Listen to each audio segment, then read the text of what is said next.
¿Qué tal? Saludos, bienvenidos una semana más a Gran Canaria Televisión, donde cada viernes abrimos este espacio para hablar y hoy lo hacemos para entrevistarnos, para charlar con Bernardo Sagastume, periodista y director adjunto de la revista de economía La Gaveta Económica. Bienvenido, Bernardo. Bien hallado, Chema, aquí estamos. Pues encantado de tenerte aquí con nosotros en este espacio para hablar, donde, bueno, antes primero te vamos a conocer un poco, pero después te voy a poner un poco en la picota para que nos cuentes sobre, tú no sabes por qué estás aquí todavía, pero poco a poco te irás dando cuenta y te explicaré un poquito por qué estás aquí, cuál es el motivo de esta conversación que va a tener, creo yo, mucha enjundia. Eres periodista. Pero tú eres de los que dicen que no, la vocación no tiene un solo sentido. Y en tu caso, pues has tenido dos vocaciones, la docencia y el periodismo. A partir de aquí, cuéntanos un poquito esto y algo que nos permita conocer más a Bernardo Sagastume. Ajá. Sí, a veces se hace una exaltación de las vocaciones de las personas, ¿no? Y como si tuvieras un solo destino en la vida, ¿no? Y yo creo que al fin de cuentas no hay que cerrar la puerta a hacer otras cosas, aparte de algunas que sí te gustan. En este caso yo me dediqué en una primera etapa de mi vida a la docencia, estudié letras en mi ciudad de La Plata natal, en Argentina, y me dediqué a dar clases de instituto, ¿no? De lengua y literatura. Letras es equivalente a filología hispánica aquí, aunque en realidad, bueno, estaba más orientado a lenguas clásicas, al menos el plan de estudios que yo hice, ¿no? La vocación docente pues estaba y yo creo que se mantiene, a pesar de que después la abandoné y me empecé a dedicar a otra cosa, que es el periodismo, que es a lo que me he dedicado la mayor parte del tiempo y por lo que de alguna manera nos conocemos además, ¿no? Me he dedicado al periodismo y prácticamente todo el tiempo en las Islas Canarias, ¿no? Primero en Tenerife y después en Gran Canaria. ¿Dónde ya llevas? Ya casi 20 años en total. Traído bueno, por el destino, que es imprevisible a veces, porque no estaba en los planes estar por aquí hoy, ni estaba tampoco en los planes ayer, el día en que desembarqué, ¿no? El día que vine. Pero bueno, a veces la vida es así y afortunadamente es así. Nos creemos que podemos manejar, ¿no? Que uno es el arquitecto de su propio destino, como dice el poema, pero que eso es en parte, ¿no? Porque a veces el destino te tiene reservadas algunas sorpresas e incluso sorpresas gratas como es esta, ¿no? Pues aprovechando estas dos vertientes, estas dos vocaciones que afirmas que tienes y que nos dices, yo quería precisamente traerte para hablar del lenguaje, ya que eres especialista en lengua y literatura y además periodista, del lenguaje, la política y ese extraño maridaje que hay entre estos dos conceptos, así que la primera en la frente, la primera en la frente y...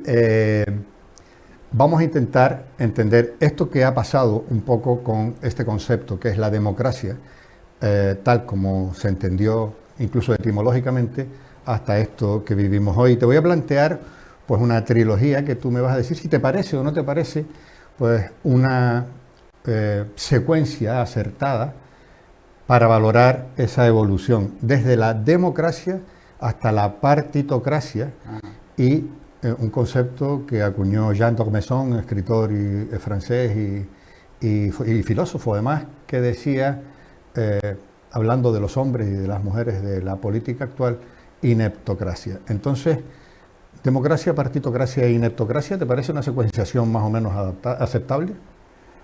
Bueno, es bastante pesimista la descripción, ¿no? Y en parte es así, y sobre todo en parte es así si tenemos en cuenta que estamos, me parece, hablando aquí dos escépticos acerca de la dimensión del valor de la democracia, ¿no? A veces se exalta la democracia mucho más de lo merecido, ¿no?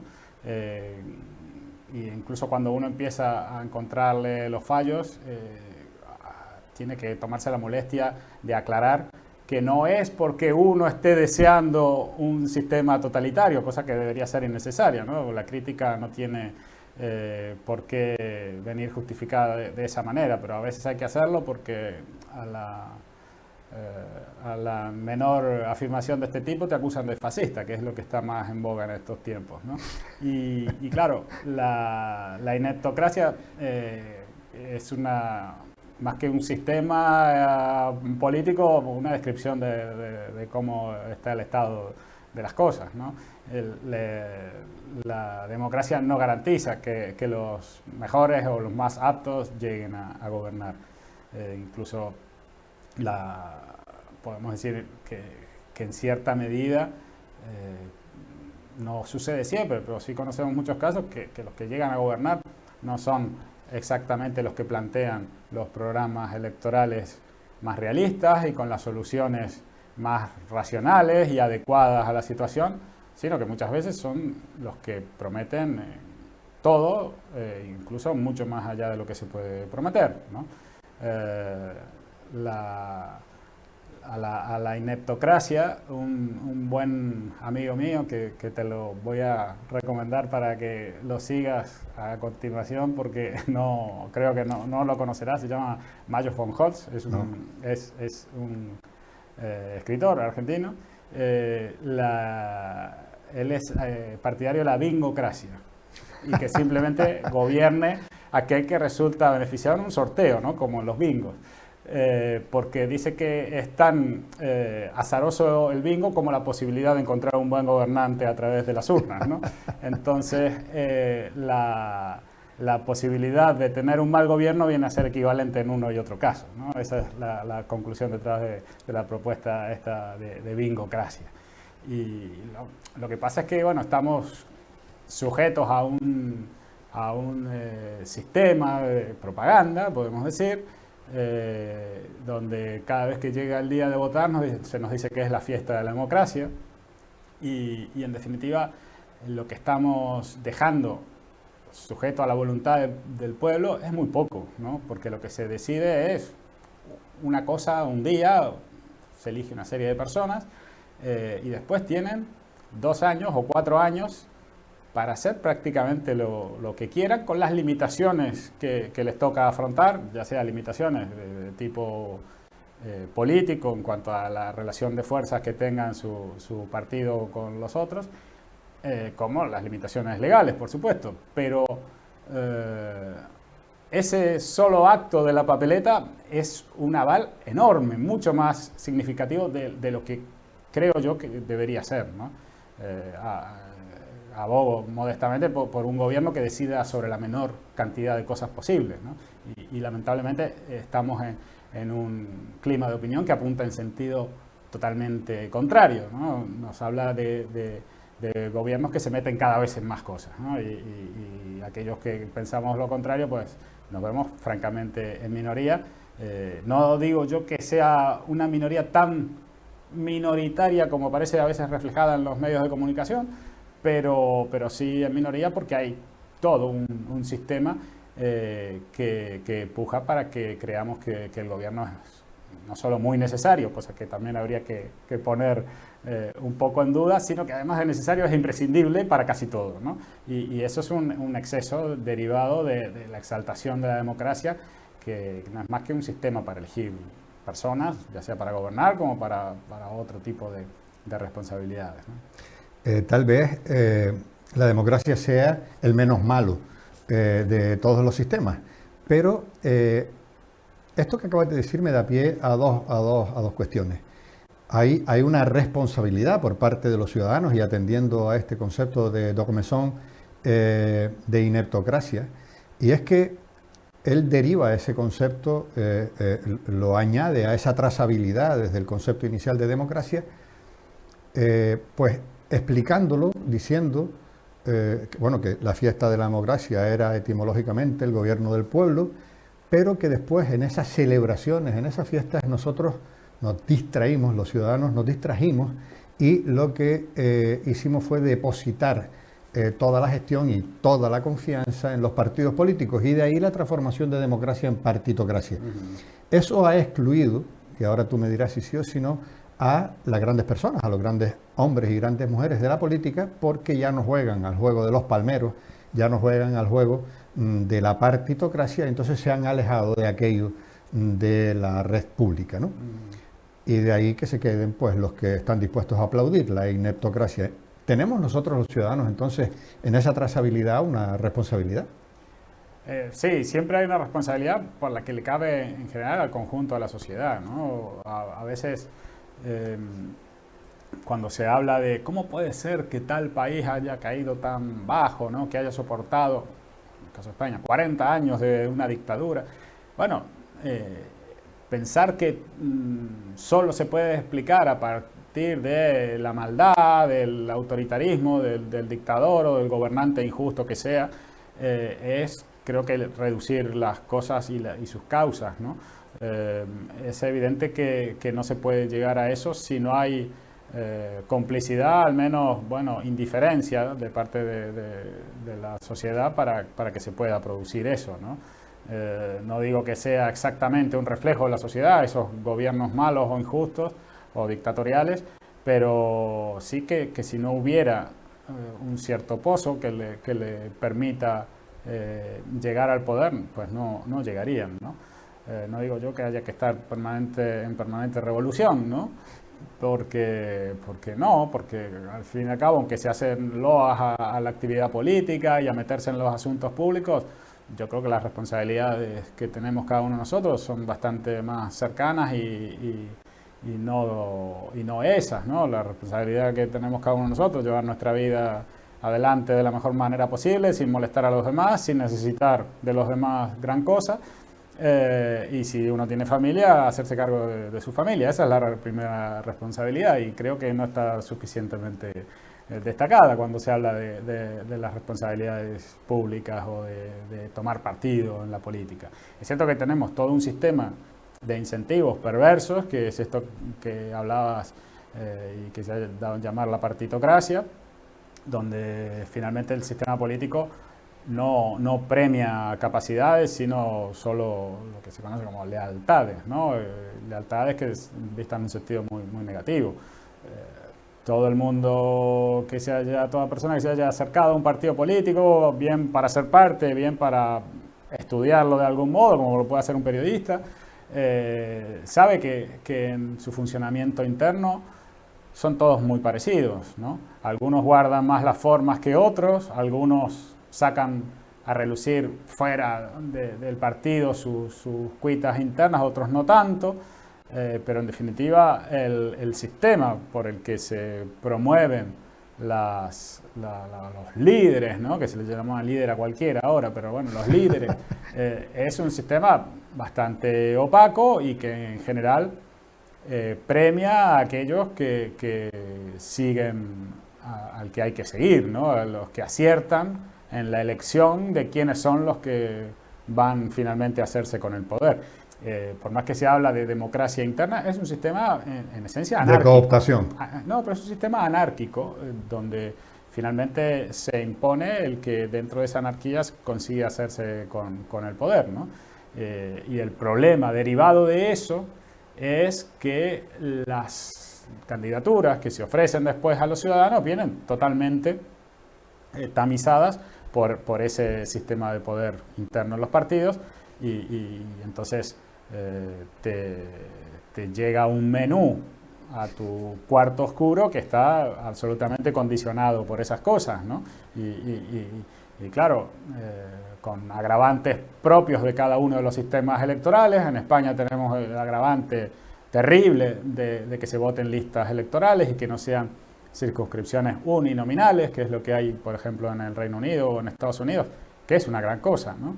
Porque como por lo menos dentro de... Allí también hay partitocracia, pero no hay listas, por lo menos, ¿no? Y de alguna manera se resguarda un hecho que me parece que es central, y es que el elegido tenga una relación directa con los electores y que tenga que responder directamente a los electores, porque tiene su circunscripción, claro, a la que pertenece, y entonces cada uno se gana el voto en el territorio que le toca y digamos, tú sabrías cuál es si vieras en la isleta, el diputado tuyo por la isleta, ¿no? Y no hablemos del Parlamento de Canarias, por ejemplo, y no una lista que es la de Gran Canaria, ¿no? O una lista regional que han hecho ahora que es, es una parche que han hecho, que además les ha permitido agregar 10 diputados, pero bueno, estarás votando probablemente a uno que ni siquiera es de tu isla, ¿no? Entonces, bueno, la representatividad de las personas que finalmente son elegidos como legisladores, como diputados, se puede poner seriamente en duda, ¿no? Que sean representativos de algo. Hay gente elegida tanto para el Parlamento de Canarias como para el Congreso de los Diputados o para el Senado, que puede caminar de ida y vuelta por la calle de Triana sin correr el menor riesgo de recibir un saludo de alguien, ¿no? O sea, no los conoce nadie, ¿no? Y ahí están, ¿no? Y además cobran muy bien, ¿no? Efectivamente. Te decía que tu reflexión anterior me daba pie a dos preguntas. Esta fue la primera. La segunda, que tenía que ver con la cantidad de decisiones que está tomando el Estado y que no debería. Según tú, Bernie, ¿qué tamaño debería tener el Estado? Bueno, el tamaño importa, ¿eh? El tamaño importa. El tamaño importa, y en este caso importa muchísimo. Sí, sí. Y el Estado tiene el tamaño más grande que nunca en estos momentos, ¿no? Basta solo con decir que de los 12 meses del año trabajamos 6 para el Estado, ¿no? Para el Estado en sus distintas configuraciones, ¿no? Las distintas administraciones. Hay un día que es el día de la liberación fiscal. El día lo suele comunicar, hace el cálculo un think tank o un grupo de pensamiento de Madrid que se llama Civismo y que establece cuál es el día de la liberación fiscal. Es un cálculo promedio, ¿no? Entre todos los españoles, y es el día en que has pagado tu último euro de impuestos y de verdad vas a quedarte con el fruto de tu trabajo, ¿no? Un día. No, a partir de ese día hasta el 31 de diciembre de verdad estás trabajando para ti. Antes, desde el 1 de enero hasta ese día, que suele caer a finales de junio, has trabajado solo para pagar impuestos, ¿no? Y bueno, me parece una barbaridad que de 12 meses, 6 trabajes solo para pagar impuestos. ¿Qué es la esclavitud, Chema? La esclavitud es trabajar para no ganar nada, ¿no? Trabajas solo para el amo, que a cambio ¿qué te da? Nada. Bueno, casa y comida por lo menos te daba, ¿no? Casa y comida te daba, porque si no, no ibas a poder seguir trabajando.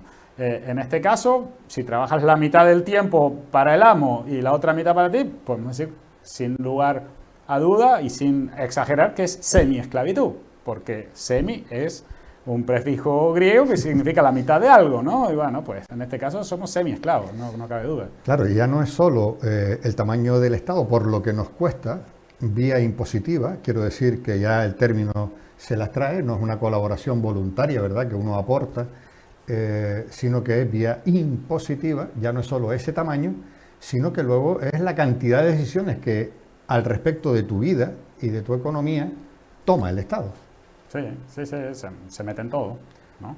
Entonces, según tú, y utilizando un término que te sonará muy familiar, ni papá Estado, ni mamá Estada, ni tutelas ni tu tía. Ni memés tede.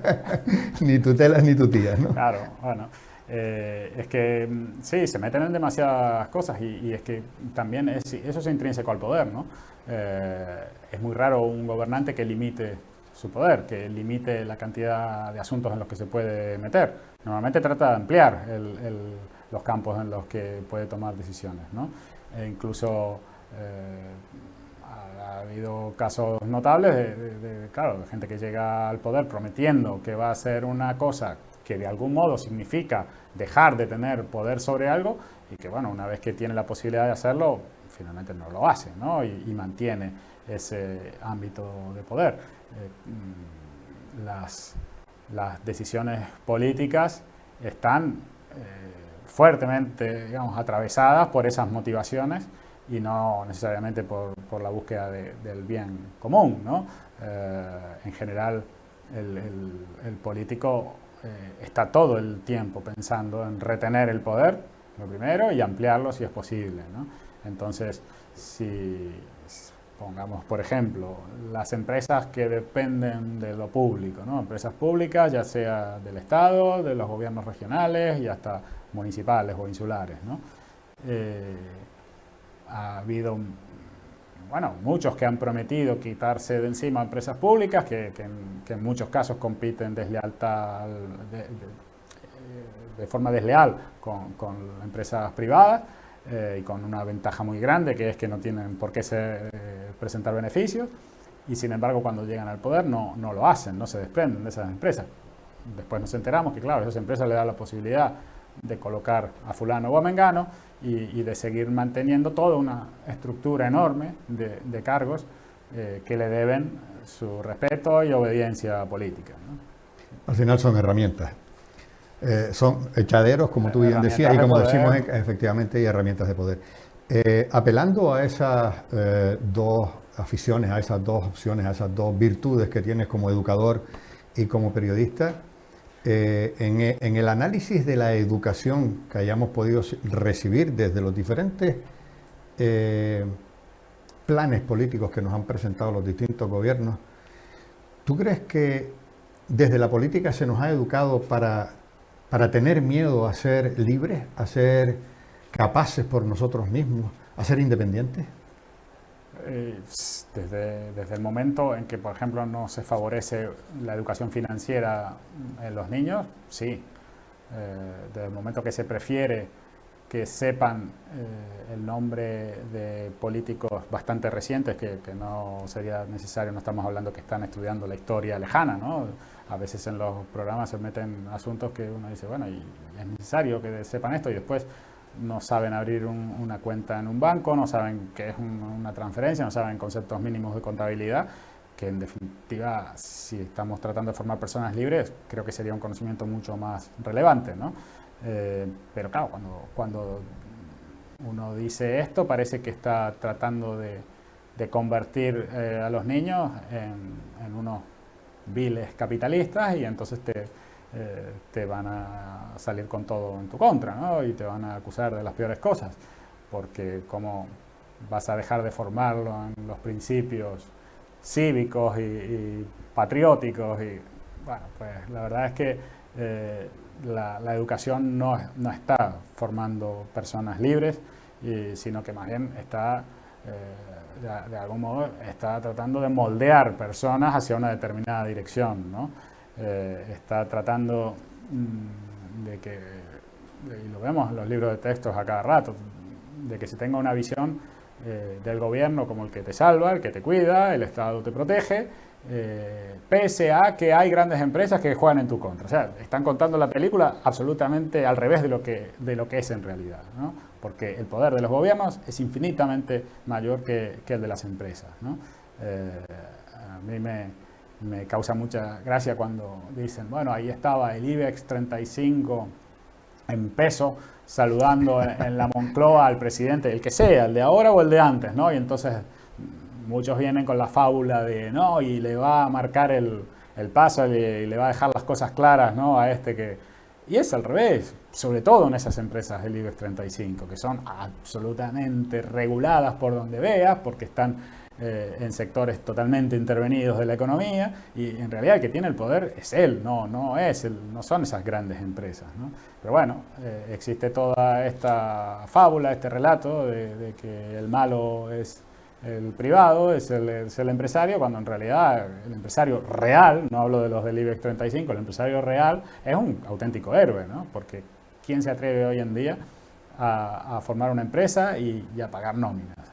Bueno, únicamente un héroe. Tenemos un montón de supermanes por ahí desconocidos y que no están representados ni en las organizaciones empresariales, que suelen ser también expresión no todas, no todos los integrantes de las organizaciones empresariales, pero sí buena parte de ellos, expresión de este tipo de empresas de sectores regulados, de sectores totalmente intervenidos, que están para presentar cuentas en negro, digamos, necesitan sí o sí de algún tipo de apoyo público, y el empresario anónimo, que puede ser incluso de tamaño mediano, no necesariamente estamos hablando del que ha de grandes empresas. La panadería, y tampoco del pequeñito, ¿no?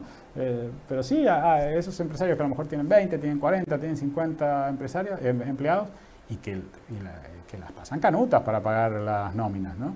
Y bueno, si están todavía en pie, porque bueno, después de todo lo que hemos pasado en este año y algo que llevamos con el coronavirus, pues solo quedan en pie los héroes, ¿no? Los héroes y no solo héroes, sino personas que demuestran saber de la administración muchísimo más que los que administran la cosa pública, ¿no? Nos decías que efectivamente en este sentido no se educa a las personas en libertad. Y libertad y liberalismo van asociados, Sagastume. Sí, evidentemente, ¿no? El liberalismo se puede definir como el respeto, alguien lo ha definido, el respeto irrestricto a los proyectos de las personas, ¿no? Que nadie pueda impedirte que lleves tu vida adelante según quieras, te convenga o no, pero según tus deseos, ¿no? Mientras no interfieran con los de los demás y no constituyan una agresión hacia otros, ¿no? Sin embargo, hay una leyenda negra sobre el liberalismo. Una leyenda negra. Sí, enseguida te sale un montón de gente y utiliza lo del neoliberalismo. Ajá, como sí. ¿Esto a qué pudo ser debido? Bueno, la verdad es que el neoliberalismo, según se lo ha entendido en los últimos años, que es como una manera totalmente, digamos, una visión negativa, ¿no? Peyorativa sobre algunas personas, y en realidad están criticando algo que yo también criticaría, ¿no? Que es que se vende como liberal algo que en el fondo no lo es. Si el neoliberalismo es gobernar para empresarios amigos, eso no es liberalismo, ¿no? Aunque se lo venda como tal, ¿no? Eso es simplemente gobernar para los amigos, ¿no? Y por más que que lleven adelante empresas privadas, están beneficiándose de cosas que no las han obtenido por la vía, digamos, honesta, ¿no? Lo consiguen simplemente por tener las relaciones adecuadas y haber hecho sus alianzas con quien correspondía. En ese sentido, pues si hay que criticar a eso con la palabra neoliberal, pues yo la critico. Otra cosa es que se le llame neoliberal a los liberales, a eso sí me opongo, ¿no? Porque todo eso que acabo de criticar no tiene nada que ver con el liberalismo ni con el libre mercado. Es al revés, es alguien que no quiere competir, es alguien que trata de que el político de algún modo perjudique a sus rivales, ¿no? Y si es posible, conseguir el monopolio en su sector, ¿no? Pensemos que yo creo que la definición de monopolio más acertada es la de aquella que se produce a partir de decisiones políticas, ¿no? Una situación en la que queda uno solo, pero porque no permiten la entrada de otros, porque hay una barrera para que entren otros a competir. Esos monopolios, claro que son muy negativos. Hay otros monopolios a los que se puede llegar simplemente porque te dedicas a lo tuyo y eres tan bueno que a pesar de que no hay ninguna traba para que alguien venga a competir, el público, el cliente, ¿no? te ha consagrado como el mejor y no ha sentido la necesidad de confiarle a otros lo que te encarga a ti, ¿no? Como el producto que vendas, cualquiera que sea, ¿no? En ese caso no tiene nada de malo el monopolio, ¿no? O sea, el monopolio per se no es malo cuando se obtiene a partir de una decisión política, ¿no? Cuando se obtiene a partir de poner una barrera de entrada a tus posibles competidores, ¿no?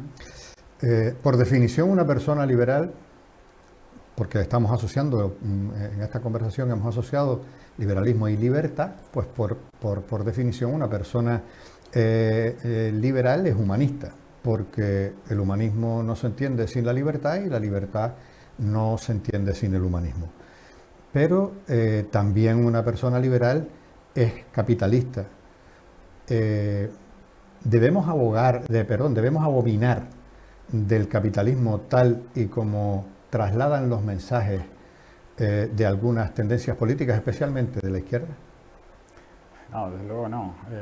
A ver, con respecto a esto del humanismo, me gustaría vincularlo, probablemente si hay que elegir un libro, bueno, o tres, este sería uno de los libros que son un buen ejemplo del pensamiento liberal, es el de Mises, La acción humana. La acción humana es un tratado de economía amplísimo, que no por nada se llama de esa manera, porque en definitiva la acción humana se refleja en los actos económicos y no hay nada más humano que querer pasar de un estado determinado a otro mejor. Y para eso, ¿qué hago? Bueno, trabajo, me dedico a algo, ¿no? Porque voy a obtener a cambio una retribución, la que sea, y a partir de ahí se establecen las relaciones económicas entre las personas, ¿no? La parte humana está muy presente en el enfoque liberal de la economía, ¿no? Porque es una ciencia social y se trata de personas. En general, los analistas económicos señalados como liberales suelen ser muy renuentes a hablar solo de números. Y fíjate que para el común del público el estudio de la economía o el hablar de economía son números, son curvas, son gráficos. Los economistas liberales huyen de todo eso y tratan de explicarlo en lo que tienen de humano, porque al fin y al cabo los actores que la protagonizan son personas y sus decisiones están motivadas por pasiones humanas y bueno, intereses muy humanos que los tenemos todos, ¿no? En cuanto al capitalismo, el capitalismo no tiene nada de malo. El capitalismo es el sistema que mejor garantiza que si alguien quiere hacer algo de su vida lo pueda hacer. Me refiero a su trabajo, a disponer de su propiedad. El capitalismo lo que es una garantía de la propiedad ante todas las cosas, ¿no? Y cuando se ataca al capitalismo, bueno, uno tendría que preguntarse, bueno, ¿qué es lo que vas a poner como alternativo al capitalismo? No hay muchas alternativas. Bueno, lo alternativo es el socialismo, ¿no? Es el comunismo, es el intervencionismo en todas sus expresiones más agudizadas. Pero, bueno, pues en realidad lo que estás oponiendo al capitalismo, que puede tener sus defectos, que no es perfecto, que puede tener sus sombras incluso, lo que estás oponiendo es mucho peor, ese es el problema, ¿no? Y entonces, antes de hablar mal del capitalismo, preferiría que me vinieras a decir por qué lo vas a querer suplantar, porque que yo sepa las alternativas son mucho peores. Entonces, podemos estar de acuerdo en algunas cosas malas que pasan, aunque también podríamos explicar muchas de las cosas malas que pasan en el llamado capitalismo, ¿no? Porque tampoco es fácil encontrar en el mundo de hoy ejemplos de sistemas capitalistas genuinos, verdaderamente libres, pero podríamos explicar muchas de esas miserias del capitalismo, de esas sombras que se pueden encontrar del capitalismo, precisamente por la intervención de los gobiernos, porque claro, a partir de esa intervención gubernamental se generan ciertos fenómenos que perjudican al común de la población, ¿no? A lo largo de distintos momentos de la historia hemos podido ver un liberalismo de izquierdas y de derechas, y actualmente estamos viviendo incluso hasta un capitalismo de izquierdas. Tenemos el fenómeno de China, un país comunista hasta el tuétano, pero nadie puede negar que China sea un país capitalista. Entonces, hay un capitalismo también como un liberalismo de izquierdas y de derechas. Bueno, depende. El caso de China es especial porque en China el gobierno tiene un peso considerable. Siguen siendo comunistas y siguen teniendo mucho poder decisorio sobre la economía. Otra cosa es que... Sobre la economía también. Claro, otra cosa es que hayan abandonado fantasías comunistas como la de los planes quinquenales o la de pensar que solo se puede vivir con el mercado interior, que son fantasías a las que siguen abonadas muchas personas todavía en Europa y en España, ¿no? Te hablan de vivir con lo nuestro y te hablan, bueno, el auge de teorías como estas del kilómetro cero ahora, ¿no? Imagínate lo que sería si todo se aplicara todos aplicaran la doctrina esta del kilómetro cero. Aquí, para empezar, nos moriríamos de hambre, porque vivimos en una isla donde la mayor parte de los alimentos no se producen aquí, afortunadamente, porque tenemos una variedad notable gracias a que la logística hoy ha avanzado tanto que podemos tener aquí vino chileno y vino australiano, y si te gusta el vino de la isla, te beberás el vino de la isla, ¿no? Pero la visión, esta, me decías, de capitalismo de izquierda, bueno, el concepto también de izquierda-derecha es tan maleable que, hoy ya que yo puedo ser una persona de izquierdas en muchas cosas, ¿no? Y coincidir con gente de izquierda en la defensa de ciertas políticas o de ciertas cosas en las que los gobiernos no deberían meterse. Por ejemplo, la despenalización de las drogas. Pues bueno, a ver, Podemos tiene una división, Podemos canábico, por ejemplo, ¿no? Bueno, aboga por la despenalización de la marihuana. Pues yo estoy perfectamente de acuerdo con Podemos en ese aspecto, ¿no? Y me parece perfecto, no solo la marihuana, sino todas las sustancias. Y ya me dirán que no, que se dispararía la drogadicción y todo eso. Bueno, el alcohol es libre y sí, hay alcohólicos, pero vivimos con el alcohol sin mayores trastornos. Peor era cuando habían puesto la ley seca y inmediatamente creció la mafia en Chicago, ¿no? Pero claro, aquí hay que hacer una discriminación, o por lo menos una aclaración. Despenalizar no quiere decir que esté al margen de la ley, es decir, el uso está regulado a través de la ley, es decir, usted puede consumir estas sustancias en estas situaciones, adquirirlas en un mercado incluso sanitariamente registrado, porque bueno, todos los productos que luego se compran pues, en los mercados negros, en cualquiera de todas. La cocaína hasta mediados de siglo se vendía en cualquier botica o farmacia, ¿no? Claro, entonces todo esto que además pues, implicaría toda una serie de registros sanitarios. Mediados del siglo pasado, ¿no? Estoy hablando porque todavía algunos nos sentimos en el siglo XX, estamos en el XXI. Bueno, digo que permitiría todos estos registros sanitarios, esa seguridad en el consumo, y por lo pronto lo que acabaría sería con la posibilidad de enfermedades derivadas, o disminuiría la posibilidad de enfermedades derivadas de ese consumo de sustancias. No, pero sobre todo el mundo del crimen, Chema. Y después efectivamente claro, el mundo del crimen. El hecho de que no sea legal lo que hace es auspiciar las llamadas mafias, que en realidad son empresarios de un negocio que no puede hacerse de forma legal, ¿no? Son empresarios y con criterio empresarial, en algunos casos, admirable.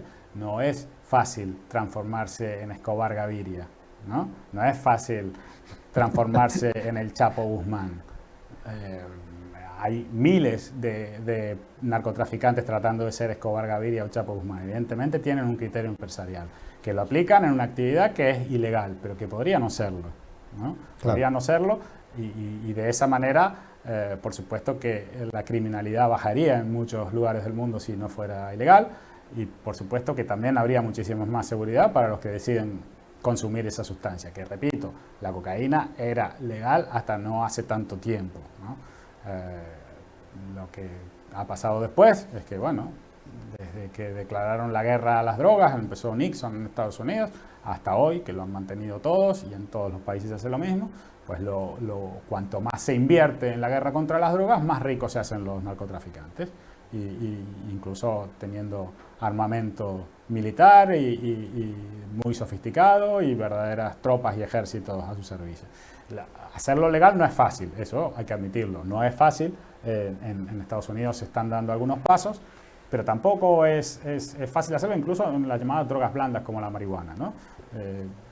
Pensemos, por ejemplo, una zona de California donde tradicionalmente se ha cultivado, ahora con la legalización que ocurrió hace un par de años, no todos los productores se han pasado al mercado regulado. ¿Por qué?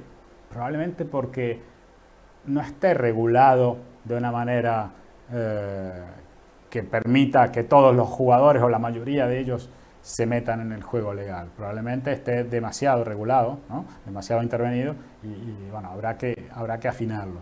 Pero eso tendría el fracaso, digamos, de la legalización, en este caso de la marihuana, tendría una consecuencia para mí muy mala, y es que se crea que esto nunca se va a poder legalizar y, en definitiva, que nunca se va a poder dejar a las personas que decidan qué hacen con su vida, incluso con su cuerpo, ¿no? Porque en definitiva estamos hablando de eso, de qué se mete cada uno en el cuerpo, que es un acto de libertad individual sobre el que nadie tendría nada que decir mientras no afecte a terceros, mientras no afecte a otros, ¿no? Volviendo a lo de los análisis de las palabras, y en estas que hemos utilizado ahora de ilegalización o despenalización, pero también en otras que nos encontramos en los mensajes diarios de los políticos, de los medios de comunicación, en ese análisis periodístico y del lenguaje, no se están utilizando con demasiada frecuencia mensajes que están cargados de retórica, de demagogia, de eufemismos, mensajes que definitivamente están vacíos de contenido, que se trata de hacer titulares. Bueno, la evolución del lenguaje político es una evolución negativa, ¿no? Evolución, por llamarlo de manera bonita. Sí, el camino que ha recorrido el discurso político es claro, claramente empobrecedor. Cada vez se dice menos, ¿no? Los políticos, a la hora de buscar eslóganes, de buscar frases que de algún modo les sirvan para su ejercicio y sobre todo para su proselitismo, ¿no? Parece que cuanto más vacías, mejor, ¿no? Y incluso si pusiéramos a una persona desinformada frente a los lemas de campaña electoral de 5 o 6 partidos políticos que se supone que son muy distintos entre sí, le costaría muchísimo saber cuál es más de izquierda, cuál es más de derecha, cuál es más de centro, cuál es más liberal, cuál es más socialista, en definitiva, cuál es más individualista, cuál es más colectivista, que esa es la cuestión de fondo, ¿no? ¿Cuál quiere menos gobierno y cuál quiere más gobierno? No, todos quieren más gobierno. Yo no conozco a ninguno que quiera menos gobierno, lamentablemente. Incluso aquellos que dicen que quieren bajar los impuestos, en ningún momento hablan de la otra parte, que está íntimamente vinculada con bajar los impuestos, que es reducir el tamaño de lo público. No, de eso no dicen nada, ¿no? Bueno, si pusiéramos a esa persona desinformada frente a los lemas de campaña, no sabría decir a qué partido pertenece cada uno de esos lemas, porque esos lemas son vacíos. Pese a que se cobra muy bien por fabricar esos lemas, ¿no? Los genios de campañas electorales se cotizan muy bien en el mercado político y se les paga verdaderas fortunas por hacer esas frases que la superstición política cree que son el vehículo para llegar al poder, ¿no? Hay algunos que se creen que con un buen lema se consigue la presidencia del gobierno, ¿no? Y yo creo que no es exactamente así. Por supuesto, me podrás decir que, claro, la publicidad funciona, ¿no? Así como te venden un jabón para lavar la ropa, te venden también un candidato político y te lo venden con el mismo tipo de triquiñuelas, ¿no? Te muestran, ¿no?, la camiseta con la mancha de aceite antes y después. Bueno, en este caso, pues te muestran el país como estaba antes y cómo estará después gracias a él, ¿no? Es un poco parecido y igual de engañosas en todos los casos, ¿no? El que dice la verdad pierde en política, ¿no? El que pinta las cosas lo dramáticas que son, pierde. Y sobre todo pierde el que dice, si tuviese en mente tomar medidas impopulares, el que las dice en campaña, pierde, no lo puede decir, ¿no? Claro, esto es el análisis del emisor del mensaje, es decir, el que fabrica el mensaje para luego transmitirlo. Pero luego hay un montón de gente que lo recibe, que son los receptores del mensaje, que son los consumidores del mensaje, que luego actúan en consecuencia. Esto no es, en definitiva, un fracaso de la educación, del sistema educativo en general, pero del sistema educativo universitario en particular, donde se supone que lo que se debe promover es el pensamiento crítico, el libre pensamiento. ¿Pero por qué dices lo de, en especial, el universitario? Porque es donde efectivamente se educa a la gente a pensar de manera más crítica, sabiendo lo que es un argumento, diferenciándolo de una opinión, haciendo tesis para poder diferenciar que una opinión es más visceral y un argumento hay que, oye, incluso poner en tela de juicio lo que a ti te parece. Sí, bueno, pues, Lo digo por estados madurativos sí, en cuanto a la educación. Bueno, yo creo que la conciencia crítica debería ser ejercida desde la más tierna infancia, ¿no? Y en general, a mí me gustan, por ejemplo, las familias en las que se discute mucho en la mesa, en las que se habla mucho en la mesa sobre todo, ¿no? Y no las que tienen la televisión prendida mientras comen, ¿no? O los móviles encima de la mesa. Claro, o los móviles ahora, ¿no? Pero en general ese tipo de familias, además de ser mucho más divertidas de conocer, generan espíritus más libres y más críticos con todo, ¿no?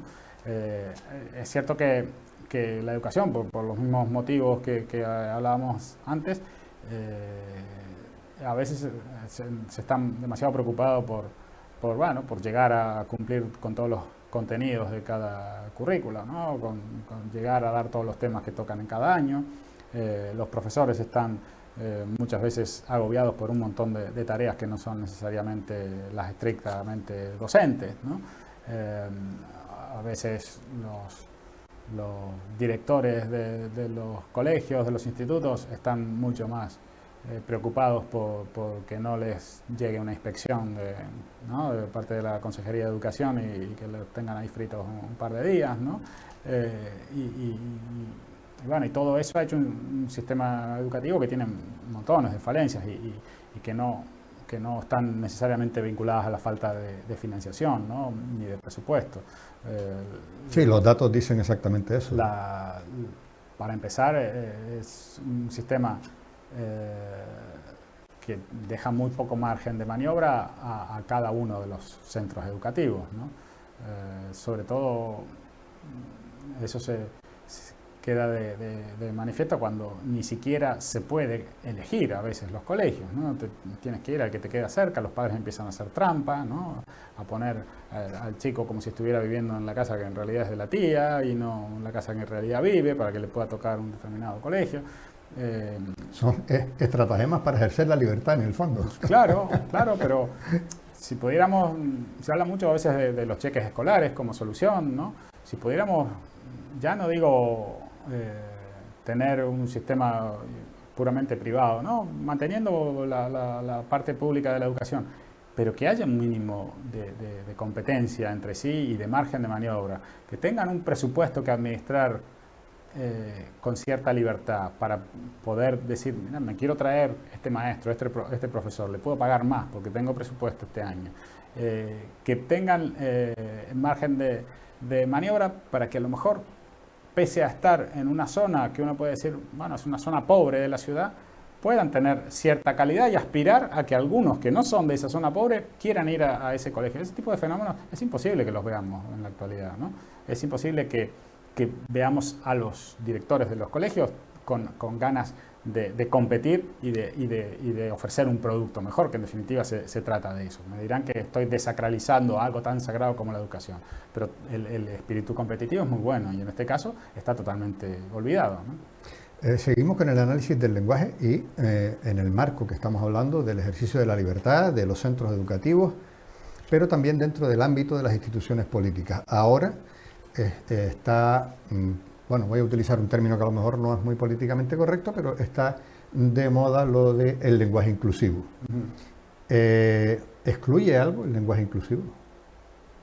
Sí, nos excluye a los que no queremos pasar por el aro, ¿no? Para empezar, el lenguaje inclusivo, sobre todo, excluye a los que no quieren transigir, los que no quieren someterse a ese tipo de imposiciones, a ese tipo de dictados, que no solo pueden rebatirse desde el punto de vista gramatical, ¿no?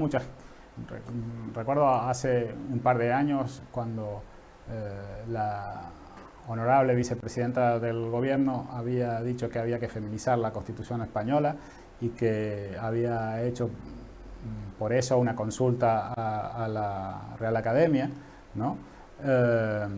Y que, claro, finalmente la Academia se emitió un dictamen, ¿no? Contrario, afortunadamente, pero hubo cierta expectación, como, bueno, a ver qué contesta, como, a ver, y en realidad yo, para empezar, descreo de la academia como órgano rector de la lengua. La lengua es libre, la lengua es un orden espontáneo, la lengua se hace al usarla y sobre todas las cosas, el uso hace a la lengua y en general las normas son fruto del uso. Si ahora empezamos a hablar de una manera disparatada, pero esa manera disparatada, que puede ser incluso el lenguaje inclusivo, esa manera disparatada, finalmente prende en el pueblo y se impone, eso será la norma más tarde, ¿no? Pero no va a ser la norma porque lo diga una ministra o incluso porque lo diga la academia, ¿no? No es así como suceden las cosas, ¿no? Para el caso tenemos el ejemplo en la época de Franco, se trataba de quitar todos los anglicismos vinculados al deporte, ¿no? Y incluso se le cambió el nombre a muchos clubes de fútbol, ¿no? El Barça, por ejemplo, cambió de nombre y otros clubes también de la península tuvieron que cambiar de nombre porque tenían muchos en su origen nombre inglés, como era en tantos países los primeros que jugaron al fútbol fueron los ingleses, ¿no? Y finalmente esas cosas no cuelan, ¿no? ¿Quién dice hoy balompié, ¿no? Cuando al generalísimo le hubiera encantado que dijeran balompié. O a lo mejor él en privado decía fútbol, no lo sé, ¿no? No lo sé. Pero quiero decir, no se pueden imponer las cosas de la lengua. Y si te quieren imponer que tienes que decir niños y niñas, yo creo que va a ser muy difícil que cuele. Pese a que están la inmensa mayoría de compañeros periodistas y la inmensa mayoría de los políticos, incluso los de la llamada derecha, o casi todos, pasando por el aro, ¿no? Y te hablan de compañeros y compañeros, ciudadanos y ciudadanas, que va contra una de las normas básicas de la educación, normas no escritas, precisamente, que es la de la economía del lenguaje. Nosotros tratamos de expresarnos de la forma más directa, más comprensible, ¿no? Posible, y decir ese desdoblamiento va contra eso, que es la esencia de la lengua, ¿no? Apenas nos quedan 5 minutos, Sagastume. Por cierto, y hablando de esa forma comprensible y de los anglicismos, tú cuando preparas un artículo o una conferencia, un curso, una charla, de todas estas cosas que te ocupas, ¿haces fact-checking o revisas la información? Bueno, mira, ahora se le llama fact-checking a lo que siempre ha sido parte del trabajo periodístico. Nada más que simplemente se ha incorporado este palabra, ¿no? y se ha hecho un negocio de eso, que esa es la parte más lamentable. Porque y lamento mucho que muchos compañeros periodistas participen de este juego. Participen de un juego en el que parece que hay unos que son los que dicen qué es lo que se puede o lo que no se puede publicar, qué es lo que se debe o no se debe decir en los medios de comunicación y que no confíen, primero, en la profesionalidad de cada uno y segundo, en la condena del público, del lector, del oyente, del televidente, que eso es lo más importante. Si alguien se pone a publicar disparates y cosas que son falsas, no tardaremos en darnos cuenta y a nadie le conviene hacer su carrera profesional basándose en noticias falsas, ¿no?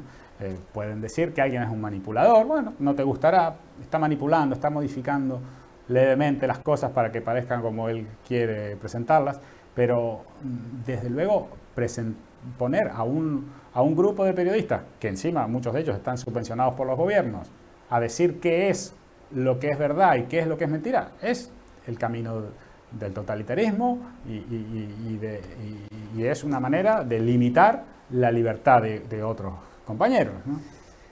Y después fue una última cuestión de respuesta rápida, porque es una especie de secreto que voy a desvelar. Yo sé que perteneces tú a un selecto club Las Palmeños, que es una cámara de senadores, el selecto club Las Palmeños. ¿Cómo llevas eso de pertenecer a un selecto club como el de los senadores? Pues bueno, son esos círculos, ¿no?, secretos que a veces se forman afortunadamente y para felicidad de sus miembros, ¿no?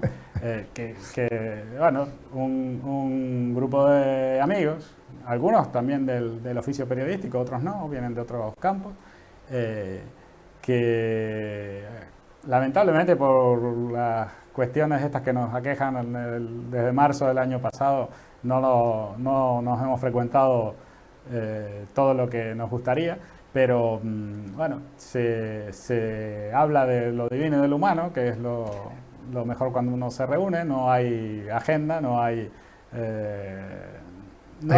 gastronomía incluso experimental.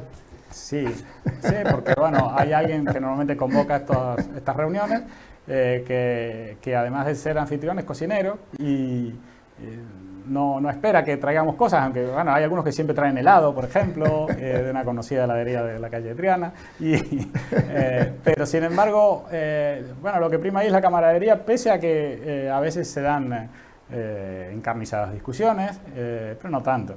Bueno, y sobre todo disfrutamos mucho con el anecdotario de cada uno, porque al fin y al cabo ya todos peinamos canas o ni siquiera eso, ¿no? Y con el correr de los minutos y de las horas y animados por la ingesta etílica, pues empieza a surgir el rico anecdotario que cada uno tiene, ¿no? Y bueno, ahí nos quedamos cenando los cenadores, ¿no? Pues Bernardo Sagastume, periodista y director adjunto de la revista económica La Gaveta Económica. Muchas gracias por haber venido a Espacios para Hablar, a poner algunos puntos sobre las IES, a hacer un análisis desde este punto de vista del liberalismo, de la libertad, de la democracia, del ejercicio, en definitiva, del pensamiento crítico. Gracias, como digo, por haber venido. Sabes que esta es tu casa, aquí puedes venir a lo que quieras, cuando quieras. Un placer. Y a ustedes, señoras y señores espectadores, también muchas gracias por tenernos una semana más a bien para entrar en sus hogares. Y como siempre les digo, cada semana abrimos desde aquí, desde este estudio central de Gran Canaria Televisión, este Espacios para Hablar, que es un programa que se hace exclusivamente para espectadores como ustedes. Muchas gracias.